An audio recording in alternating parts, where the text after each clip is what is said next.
Hello, I hope you're doing very well. First of all, timestamps chapters are going to be in the timeline below, so if you do want to skip ahead just to audio samples, absolutely do feel free to do so. But yeah, the very kind people at VI Labs, creators of the Ravenscroft 275, which has been basically my go-to piano sound for the last 7 years, have very kindly given me a key to test review their new sound, the Modern D. There we go. This is their new sample library. So it is a Modern D, Steinway Model D. Interestingly, the best piano I ever played in my entire life as an experience was a Steinway Model D that was painted by Maria Inez Aguirre, and it looks like this. And it was just, I can't describe how nice it was. If I could have one piano, it would be that piano. But yeah, if you don't know, a Steinway Model D is like the flagship Steinway piano. Anyway, and so this is their new library.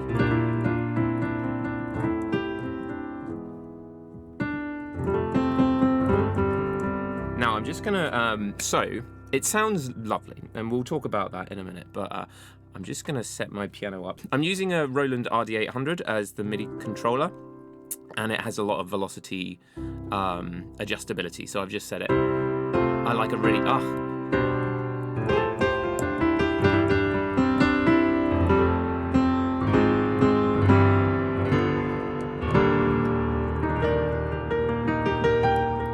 Right, let's have a look. So this is the interface. In a moment, I'll go through some of the presets and stuff and turn off the microphone so you don't hear the clattering of the keys. Let me just get up. Let's see if I can get up this one. This is a Ravenscroft 275. So this has been my go-to, really, with one exception, which we'll talk about later. But the reason I absolutely fell in love with this is... This is clearly it's very analytical sound, the Ravenscroft 275, but it's so fun to play.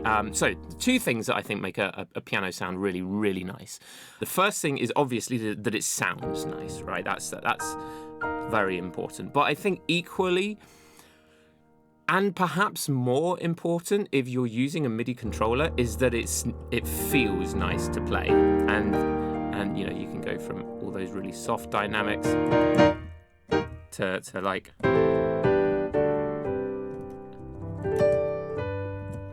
so the 275 I thought just ticked those boxes. It's the first time I ever spent money on a sample library that was, you know, when I bought this, it was $199 or something, which is quite a bit of money, right? To spend on a sound, basically a sound. But I thought it was worth it at the time. I really liked it. So let's go back to this now. Obviously, I've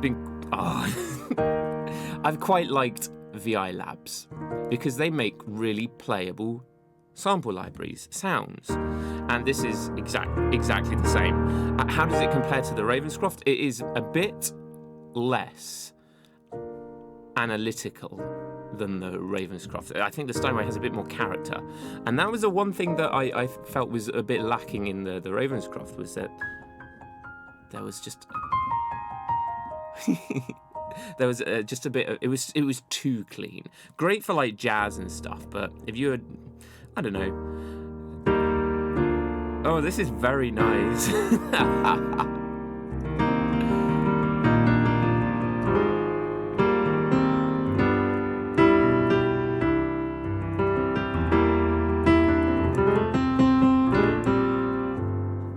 What can we, maybe we can do like...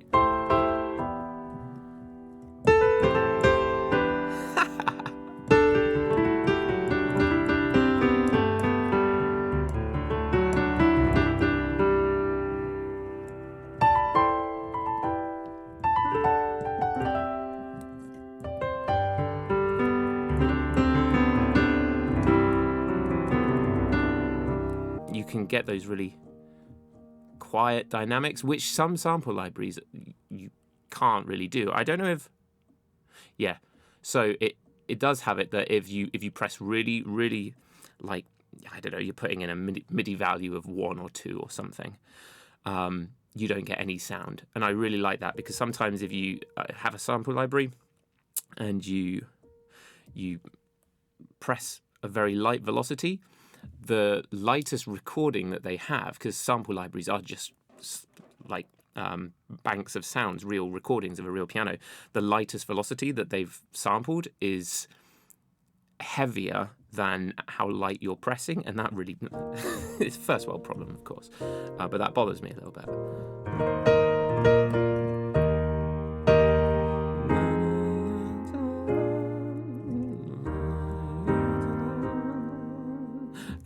Can't do too much copyright stuff. Oh, whoops. Yeah, this is very, very playable.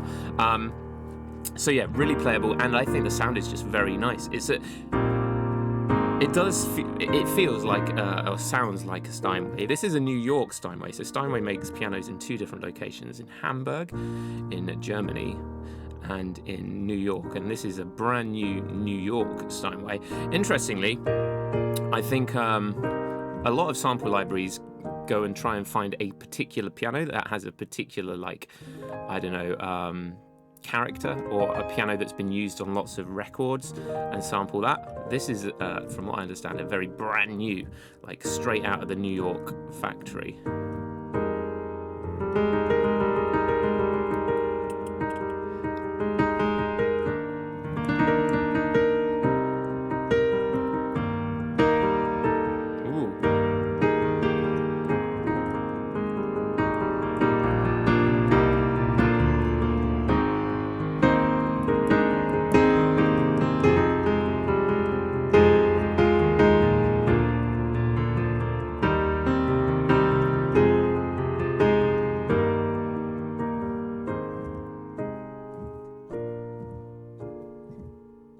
Very, very nice. This seems like the end game piano sample library, in that I think in the future sound fonts are not going to be based on samples. I suspect we will have more modeled stuff, like the Piano Tech I'm not a big fan of. Piano Tech is basically modeled, synthesized sounds with an advanced engine, so you're not just like using a synthesized sound from a keyboard 80 years ago. 80 years ago? 20 years ago.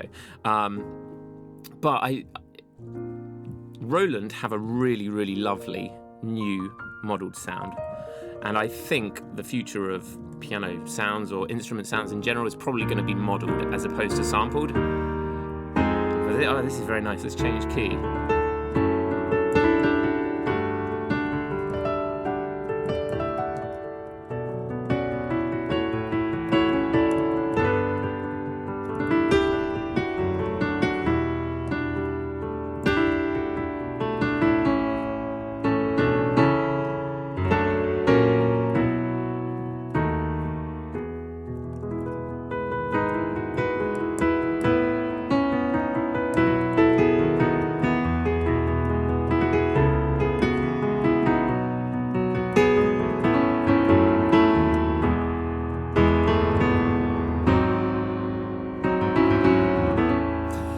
Okay, let's have a look at some things. So, we actually have sampled Una Corda pedal, which is very exciting. So, Una Corda pedal it's a soft pedal, so it's the furthest pedal to the left, and it works in different ways. Like on my upright piano, here the soft pedal will actually move the hammers closer to the strings, and so the timbre and the velocity is all kind of changed, so you get a softer sound. On a grand piano like this one, the actual action is shifted to the side, and that means that 2 things happen. So the hammers hit fewer strings. So in the treble area, there are normally 3 strings, so the hammers might just hit 2 strings instead of 3. But also the strike point of the hammers on the strings goes from being a harder point to a softer point, and so you get a much softer sound. So this is with the... That's with the Una Corda pedal down, and that's with the up. And this is all sampled as well. So instead of putting like an EQ on it to dampen the sound, you can hear it's like you can hear the felts on the hammers. Anyway, we could be really like yeah, okay, so that's very nice. That just basically just gives you other sounds that you can use.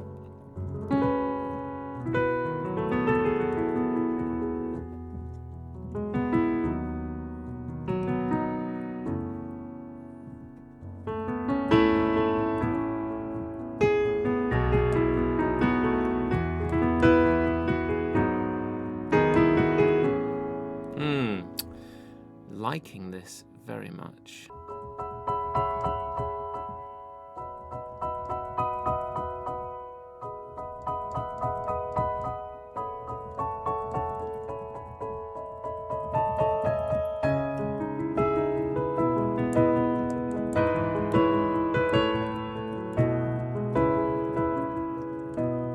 Okay, right, let's have a look at some things. So we've got a key off noise, pretty standard. If we bring that up, let's just whack it really high.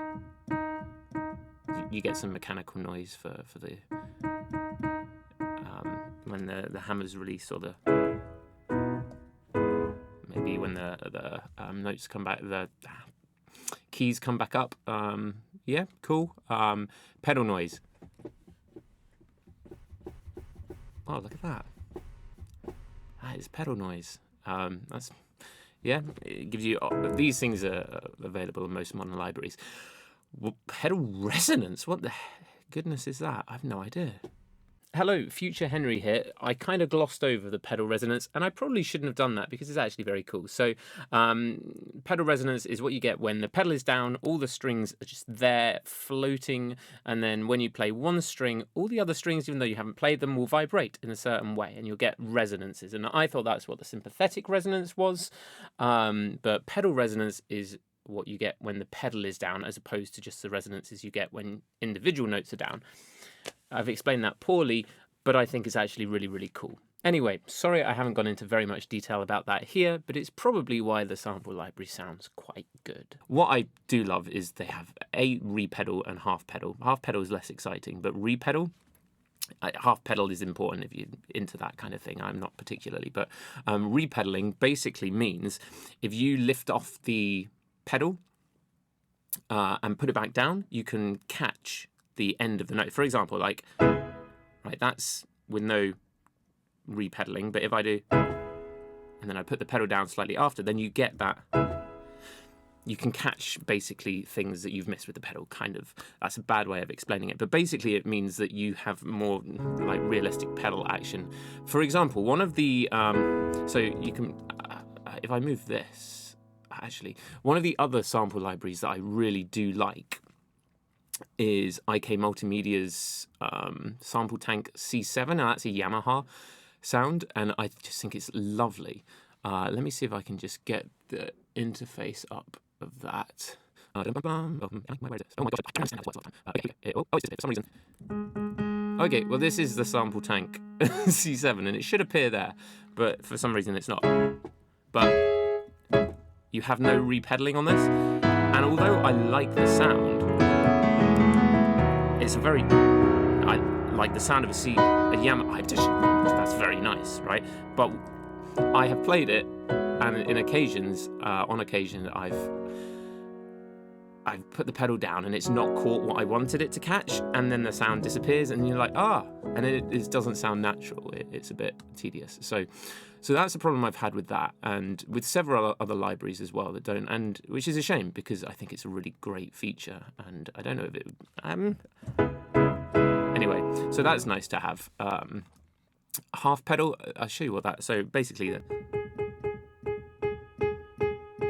so that's like half pedaling. You need a pedal that is continuous for this, so not just an on-off switch. My pedal sends probably 127, 128 MIDI values, however many it is, and somewhere in between that is a half pedal point. Well, you can see here, actually, between 54 and 74. That's quite interesting. So half pedaling just gives you this slightly different sound, which is cool. And I think there is some classical music that calls for half pedaling, and I'm not really, I don't know too much about that, but that's nice to see. Anyway, nice to see. Getting a few pops. So let me just show you my Logic settings. What are we on at the moment? We're on 128 doodahs. Let's just bring this to here for a moment. So this is Logic. Getting a few pops and crackles. So I might just change this buffer size to 256. And my microphone is going to disappear for a second. There we go. Okay, we should be back now. And now we'll have fewer pops. In terms of system requirements, so I'm running a MacBook. Can I show you about this Mac? I'm running M1 Pro chip with 32 giggly biggles of RAM. So, and I think it was when it was 2021. So it's not an old, I would consider this a pretty new laptop. And it runs very, very nicely. I am recording 3 different screens at the moment and running OBS, which is recording software, and running 3 different big libraries, etc. So my computer is quite stressed, I imagine. Do I notice 6.5 milliseconds output? I don't really notice that as a lag. It would be nicer on 128, whatever it was, 128. I think it would be fine on... I think it would be fine on 128 if I wasn't running so many other things as well. I would quite like to use this as a live sound. I don't know if that's feasible, but yeah, so this is it. Let's see what else we've got. Pedal noise type, variable.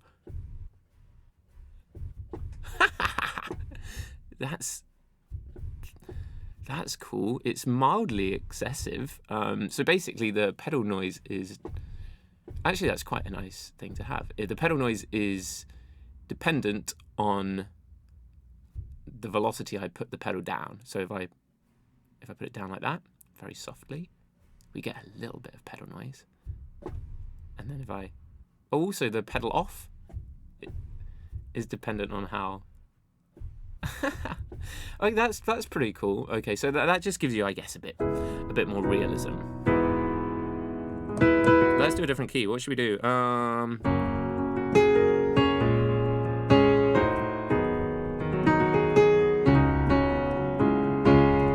Yeah, this sounds very nice. Okay, let's have a look at some of the presets. So in terms of microphone options, we got quite a few, and we can have 3 different options and blend them all together however we want, which is very exciting. Something that the Ravenscroft 275 didn't have was user presets. Now this does have user presets. I don't know what the FX only is. That's cool. Anyway, so this, I think we've been playing the all-around clean, maybe, which is kind of like what would, I guess, be most people's go-to. So let's have a little, I'm going to put it on, I'm going to mute the vocals, and we're just going to have a little play through some of these presets. So the reason I'm muting the vocal is so that you don't hear the clacking of the keys. Okay.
Okay, so they are all the microphone presets that come with the Modern D. Now, it's actually a couple of days later, hence the changing clothes. And I've had a little bit of time to just play around with this, and honestly, I absolutely... I love it very, very much. I think this is the best sample library I've ever played. Get into why in a moment. I do have like some conclusions. Also, one slight grievance. It's not a big issue, but it's a little bit annoying. But anyway, right, let's just show you a couple more things. So we've got these 3 faders, and we can obviously pick from our different microphone positions, and we get little visual representations of where these are, and we can adjust that however we like. Marvelous, really, really nice, pretty standard, but just I think we've got some really nice microphone positions to choose from. Like I've put the player C414s here, and I just think this, for me, is a lovely sound. I'm just gonna, and it's just like let's have a look at reverbs. So there are loads of options for reverbs. Like if you're a producer, you probably have your own reverbs that you use, and this may or may not be super useful for you. But if somebody is just playing piano, having these like real spaces, like I don't know how these reverbs will be programmed, because there's different ways you can program reverb that I don't really know very much about, but having these real rooms, however they're modeled, is really nice, and they're just really nice spaces. I'm a sucker for something that says nice. Anything that says nice room. Logic has nice room reverb settings, and I don't know why, and maybe it's just because it says nice, but I think they sound nice. But that's lovely. Anyway, so yeah, we've got all these lovely reverbs. We can adjust how dry, wet they are, etc. Release volume. If you don't know what release volume is, you have there are release samples. So if we turn this off, you'll hear that when I press C. Oh, we've got reverb on. Hang on. If I turn the reverb off, the sound just cuts out straight away. And so we put that back. The release volume is like the sample that happens after you let go of the key or something. And you can make that really loud or quiet if you want. Key off noise, we talked about. Lovely silent strike. I'm not entirely sure what that is, but it's fun. Sympathetic resonance and pedal resonance. I kind of glossed over these earlier, but I think these are really important. So when you play a piano, like we've got this lovely visual representation of a piano here, there are obviously loads and loads of strings. And when you play one string, you get sympathetic resonance, which occurs by one string making another string, not unrelated, but a string you're not playing, vibrate, and that gives you all kinds of crazy things. An example of this is pretty standard. Like if I hold down this C here and I press this C here, the harmonic that is shared between these two notes, which I think will probably the first harmonic will be this one. So like that, we'd be looking to hear that C when I play here. So. Oh, it actually just makes that string vibrate. But we also get harmonics above that, and so on. And it gets kind of complicated. I think we also do have third harmonics on this. Yeah, so we've got that. Oh, it's like up there or something. That one. It's that one. That's really cool. So you get those. So that's a sympathetic resonance sort of thing. The pedal resonances are what you get when the pedal is down and all the dampers are off the strings. You get loads of different, you get resonances from all the strings in various ways. And I think that just makes it feel a bit more alive. Like it kind of, when I was playing this, I had this feeling like the actual piano kind of sings a little bit, which is more like a real piano would do. And so it doesn't feel like you're just playing individual recordings of all the strings just played at once. It feels like what you're playing is kind of a bit more alive. And I'm explaining that poorly, but I think it makes a big difference. And maybe that's why I really quite like this library. A lot of sample libraries will try and model resonances in various different ways, which is why I think modeled libraries, you can't really call them libraries, I suppose, modern sounds in the future, like, for example, the new V Grand Steinway by Roland. I think that's probably going to be the future because you can make algorithms to model all these things really accurately. And but anyway, however they've done it on this, it feels effective, and I think that's the most important thing. It feels effective. Anyway, let's put that reverb back on because it was nice. One thing that's really in fact, there's a couple more things that are really cool. First one, let's just show you, first of all, down here. Okay, so this imaging, we've got EQ, lovely, imaging left and right. So this is really cool. So we can switch around the stereo field. We've got like pairs of microphones. That's how piano is generally recorded in stereo. So you have like a left and a right, and you have that stereo spread, which is lovely.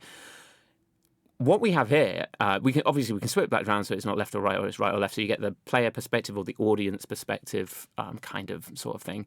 But having the left channel only and the right channel only is so handy. I've really wanted this in a sample library for ages. The reason is, it's kind of a convoluted reason.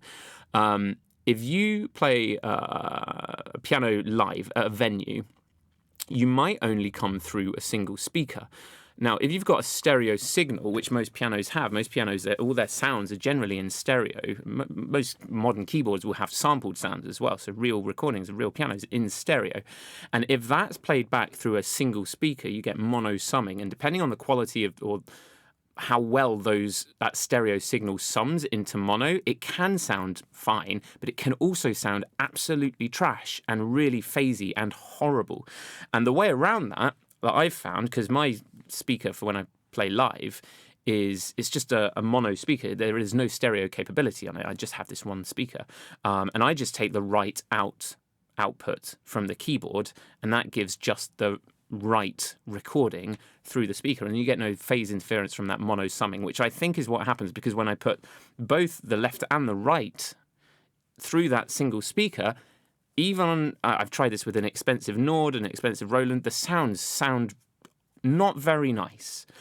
Like, I was really disappointed with how they sounded, and I was like, this is a kind of expensive keyboard, and this is like not a cheap amp. It was like £800 worth of PA system, and it didn't sound good. And I was like, that's not okay. But if you just put the right out, which tends to be the brighter microphone because it's closer to the upper register strings, that sort of solves that issue. And so here we have just the right only, and it's coming through both headphones. It's obviously like a mono signal, but just having that means you could use this live and not have to worry about mono summing if you wanted to use this software instrument as your live piano setup, which I'm kind of considering doing.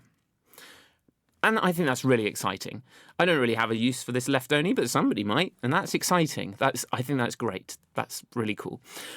Okay, so next thing to talk about is up here. So we have obviously the microphone presets, which are all of these. We have FX only presets, and I had no idea really what these were. I was like, what on earth is that? But it's quite clever. So we keep, basically with these FX presets, we keep the microphones that we have set up. I really like this C414 player perspective, and these, it just sounds quite nice. But we can keep our microphone set up and change just the effects around the outside. So all these outside things. So let's go to Bright Punch. It's going to give us like a really bright sound. We've got Dry and Wet. The reverb has changed. Also changed is the MIDI response curve and the gain response curve. We'll talk about these two things later because I think they're really cool, and they're very, very useful. But just to give you a couple more of these effects. Clean, bright rock. This is kind of like what I go for. Very dry, no reverb.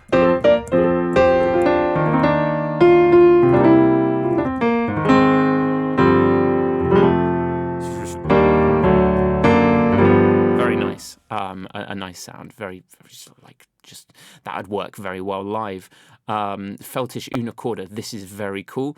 So we have here, we've got the Una Corda samples enabled, engaged, and we've also got them soloed. So this little button here means we can solo them, which is really cool. So my left foot here is not on the Una Corda pedal, which I have set up, but I can still get these Una Corda samples, and this is just really cool.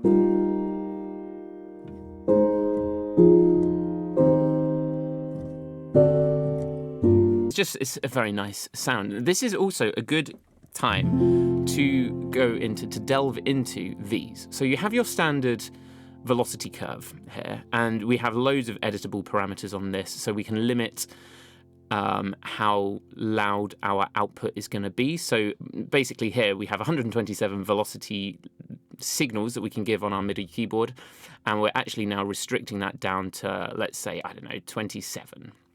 So no matter how hard I hit this, the highest MIDI out we're going to get is 27. That was 26, so it was just up here.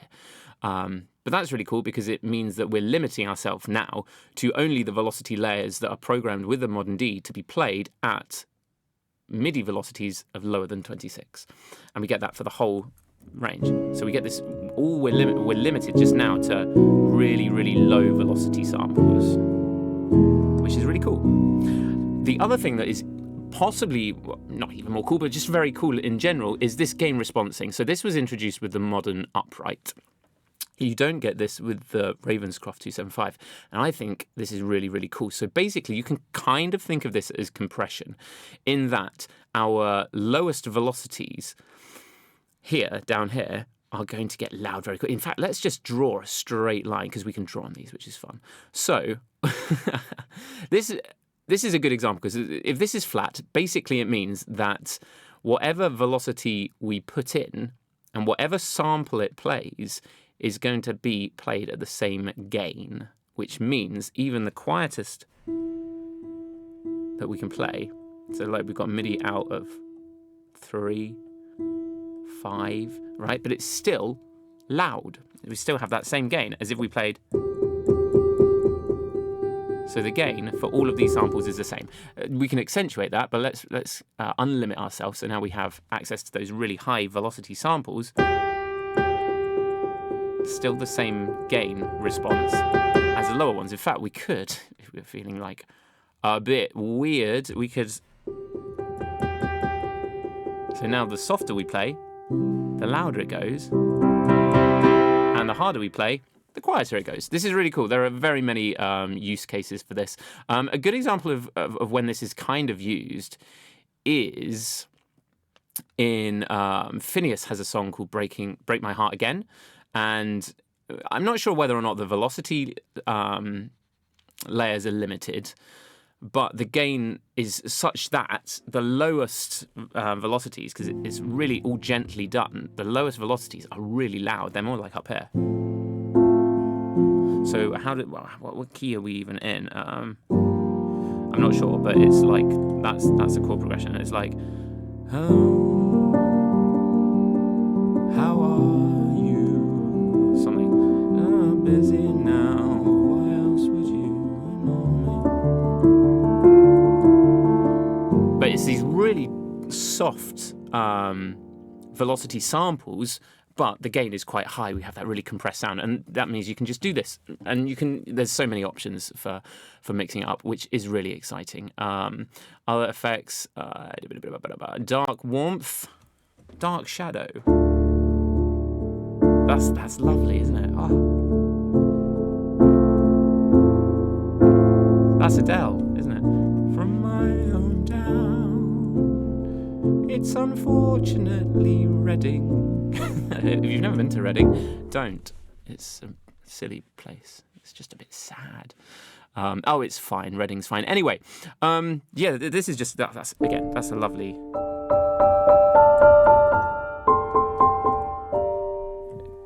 Lovely sounds. So let's just go back to I like clean bright rock. Oh, there's compression here on something. I haven't got any. I've got I do actually have a slight limiter on the stereo bus here, just to make everything come a bit loud. But we've got these. There is that compression was just an artifact of the settings I have in Logic. Not the sound of the piano.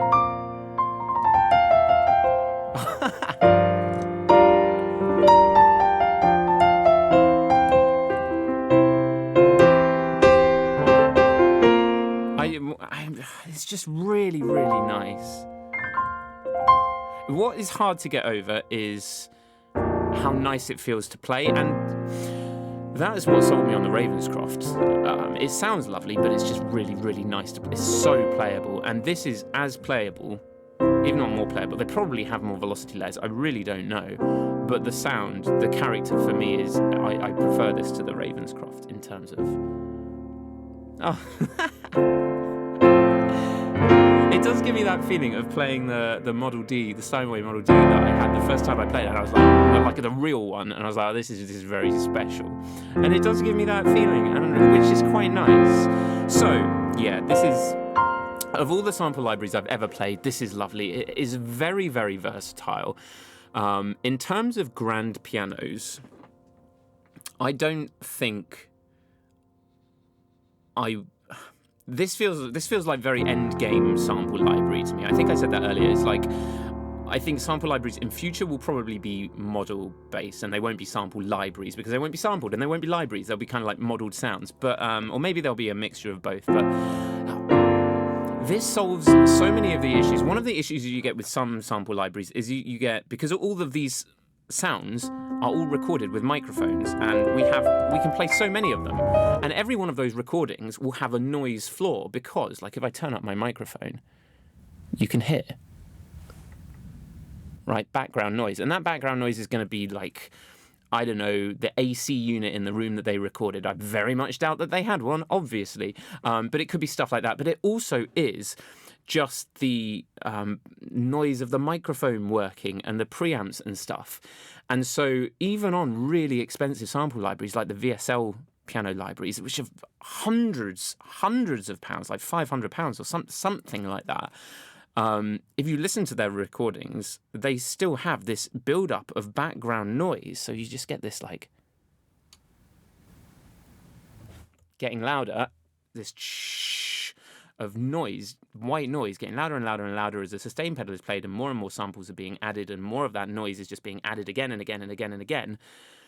And then when you release the sustain pedal and you stop those samples, that background noise disappears. And so you get this, like, you're playing and it'll go. That's a really bad example, but once you hear it, you'll hear it everywhere, and it's just a bit annoying. It's definitely like a first world problem, but I haven't had that problem here. And I never really got it with the Ravenscroft, which was interesting as well. I think it depends on what kind of playing you're doing and the microphone position, probably, because some microphone positions are going to have a louder signal to noise ratio because of where they're positioned, all that kind of stuff. But yeah, that's not so much of an issue here, and I love that. So for me, I can't... If they sampled a C1, not a C1, a C7 or a C6, Yamaha, I really love the sound of a Yamaha. I played a Yamaha C6 once, and it wasn't a particularly expensive piano, certainly compared to a Steinway, but I just loved it, and I really loved the sound. If they sampled one of those, then I would probably get that as well. But in terms of just a grand piano sound, I don't think I would ever want anything better than this. And I say that something will come along, you know, in a few years' time, and I'll be like, oh, this is very good. But this has satisfied me as a pianist. Other pianists will be better than me and might be less satisfied than me, but I am very satisfied. This is the closest I've come to feeling like I have played a real piano on a computer, on a MIDI keyboard, on an electric keyboard. And I think that's pretty high praise. Again, full disclosure, I messaged VI Labs to ask if I could do a little review on this, purely because I was very impressed with the Ravenscroft 275. But yeah, so they did send me this for free.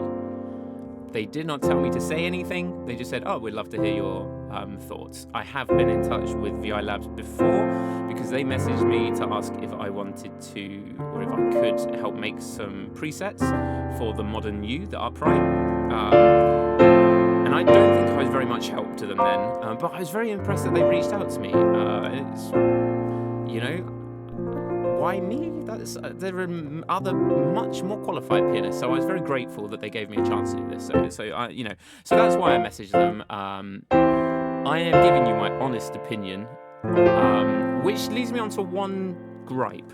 One thing I am annoyed about is that the presets, not the FX presets, but these mic presets, some of them take an age to load, and I don't mean just a couple of seconds, I mean like a minute to load, which is not the end of the world. It's a first world problem for sure, but now I'm not sure why. I haven't asked them about this, so maybe it's where I have the sample library saved. It is on my SSD inside the MacBook. It's not on an external drive, so it should, you would have thought, be as quick as it could be. But yeah. That being said, I mean, that's going to be a potential irritating thing if you want to change the microphone positions a lot, because it generally happens when you change microphones. Let's give you an example. If I put up the close U87s, that wasn't slow at all. That was fine. But let's go to all round clean. Okay, that's not bad at all either. That was pretty quick. But what it has done is completely ruined the synchronization of my voice. So I'm hearing my voice now a second after it comes out, which is very unpleasant. Let's get, for fairness, let's do a thick concert grand. That's not bad at all. We are there now. Okay, fair enough. My voice is even more out of sync. Let's try huge pop.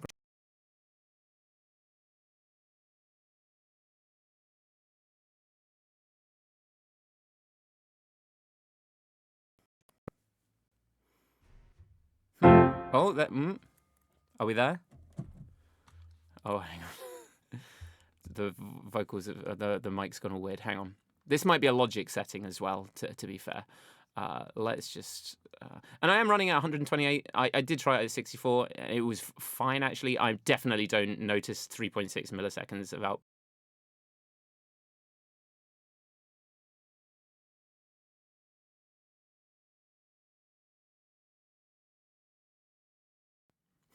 Okay, there we go. So we're back. UI workstation. There we go. Let's pop that back to there. So, yeah. That could be a little bit annoying, maybe. But still, hands down, easily my favourite piano plugin that I've played. Who is it for then? If you want a really great piano sound and you don't already have one, this would be my absolute recommendation in terms of value for money. Possibly the VSL ones are better value, I don't know. Garrett in CFX, I have not played, but apparently that is quite hard to make a really dry sound, and I like a dry sound. This is very versatile because you can have that dry sound. You have options of many different reverbs, which is quite cool. There's also these special effects things and digital spaces. Let's just give this a go. Dusty Spectral, that sounds strange. Oh, that's cool. Let's just get a couple more just for fun. Water Glass. That's a bit strange. That's cool. It's kind of like giving us a strange delay thing. Suspension. Well, that's very tinny. Spectral design. That sounds fun. Oh, that's actually that's pretty cool. I like that. Okay. Anyway, but really, I just like a nice room. That's me. But not 34 points of wetness in a nice room. Definitely not. There we go. Anyway, okay. So who else would it be for? I think if you've already got a grand piano sound that you are completely satisfied with, that ticks all your boxes, or even that like 95%, 90% ticks all your boxes, then should you go out and spend more money on another sound? I don't know. That's up to you, I guess. It depends what value you feel you'll personally, I suppose, get out of it. It's not an upright sound, so if you want a nice upright sound or a characterful upright sound, you're not going to get that with this, no matter how much tweaking you do. Look at other upright libraries, I suppose. It's a very clean sound, this. But having said that, it has a different character to the Ravenscroft, which is very, very clean. This is clean, but in a different way, in a more characterful, kind of rich way. These are all such stupid words. Anyway, so this is, for me, I think, all the grand piano sample library I require at the moment. Does anybody really require a great sample library. I don't know. If you're studying piano, theoretically everybody is studying piano till the day we die. But if you're actually like a conservatoire, I'm upset, or studying piano and you have a really nice MIDI keyboard and you want like the best thing to practice on, I think this would be a really good shout, especially for the cost. But then again, you probably have access to really great pianos to practice on anyway. I never advocate for buying anything new, except if it's software, because I feel like software has less environmental implications than buying something. It's definitely more eco-friendly than going out and buying an actual Steinway new from the factory. You could buy a second-hand one, obviously. I say obviously, as if you have the money. I don't have the money for a second-hand Steinway, but if you do, go for it. If not, maybe get the software version. But yeah, okay, so that's kind of like my thoughts. I haven't planned this video, so I really have no idea what I'm saying anymore. And I'm a bit tired, so I'll leave it at that. Very grateful to VI Labs for allowing me to review this. I've no idea if I get to keep this. I don't know what the license is. They might be like, oh, great job. Okay, delete. Anyway, yeah, but thank you very much. And very, very, very impressed. I will go and play some piano, and I'll catch you again. Look after yourselves, and I'll catch you soon. Ta, bye.